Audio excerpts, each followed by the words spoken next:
marked for victims only. The fact is, we like it there. The water is a nice temperature. There is virtually no risk of drowning. We may feel a little bit foolish next to all of the accomplished swimmers over in the big kid pool, but, we're willing to deal with that little slight discomfort once in a while, because we know what to expect here. And what's even better, if we hang out here long enough and whine a little or moan a little, eventually some of the other swimmers might start to bring nice things to us, like rum drinks or nachos. And there is always good company in the victim waiting pool, because it is so much fun to share our pity pot with one another, right? And so from my position in the victim waiting pool, I don't have to be responsible for my excess weight because my parents gave me bad DNA. And you don't have to be responsible for quitting smoking because nicotine is just so addictive. And she doesn't have to start to date again because her ex-husband was so untrustworthy.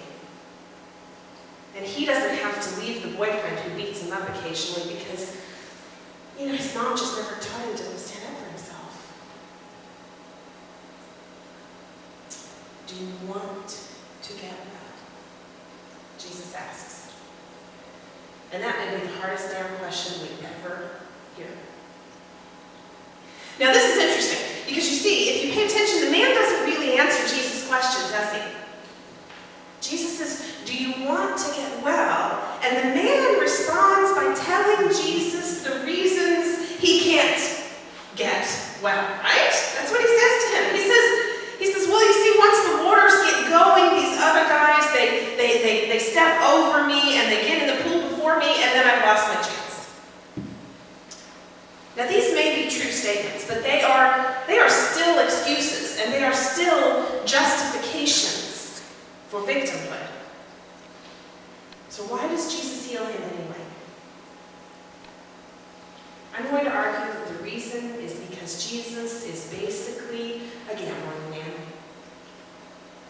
It is in his nature to take a chance on the underdog and hope for the best. Now, luckily, this guy proved Jesus right. Jesus says, get off your pallet and walk, and the guy, he does that, which is pretty amazing if you think about it. He had every opportunity to say, well, now that you mention it, I'm actually pretty comfortable here. I've been here a long time. I know everybody.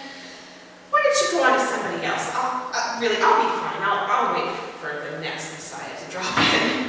It'll be okay. But he doesn't do any of those things. I would love to have video footage of that moment, wouldn't you? He would begin by standing up, right, on these sort of wobbly, like newborn colt legs. And then at some moment, it would dawn on him that he actually has the strength to stand on his own power. And then there would be that first step. That must be really cool. Talk about a miracle. Do you want to get well? And by standing up, the guy says, well, as a matter of fact, I do. Thanks.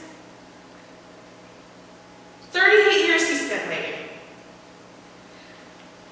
Waiting for someone to carry him to the water. Waiting in hopes that someday the pool might flood and the healing waters would just wash over him. Waiting that perhaps by some bizarre miracle his pallet would sprout legs and carry him into the water on its own power. We don't really know. We can't know for sure what it is he imagined that he was waiting for. But I feel certain that in his wildest imaginings, he did not think that a Jewish rabbi would come to his side there and start to interrogate him and then heal him without so much as getting a single drop of water out of the pool.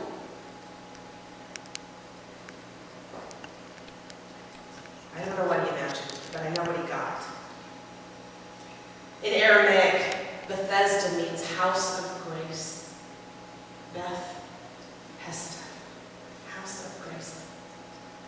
And this guy got grace and then some, right?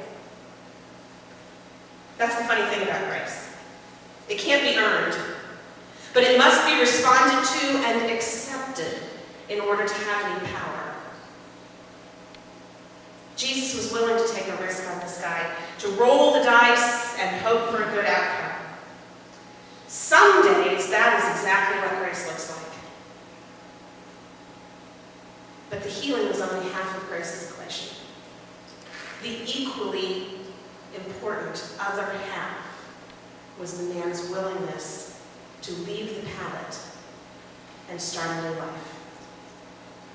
I don't think there's any underestimating the power of personal responsibility that this man seized hold of in that moment. Many of us find our pallets pretty darn comfortable. Compare that to what priest and peace activist Daniel Berrigan writes. If you're going to follow Jesus, you better look good on wood, because that's where you'll end up. Now, given that alternative, my cushy pallet starts to look better and better.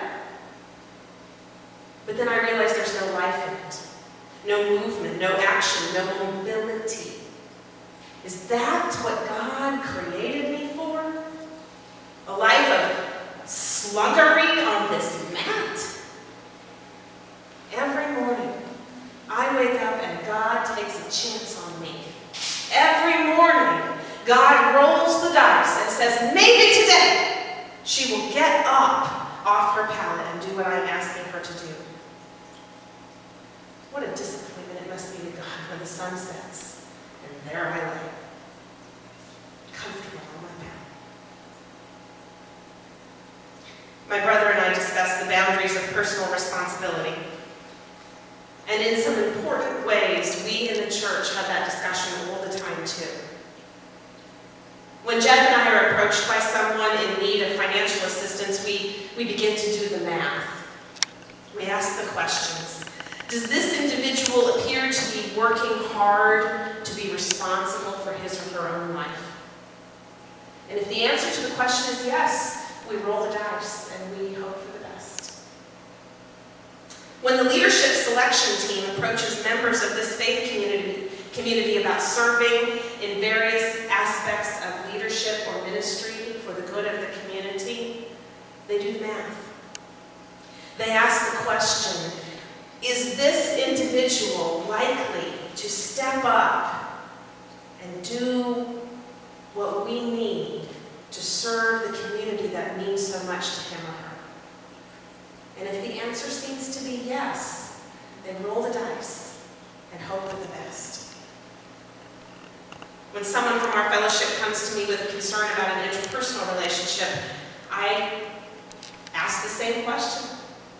Is this individual likely to do the work that is needed to repair this relationship or set a healthy boundary?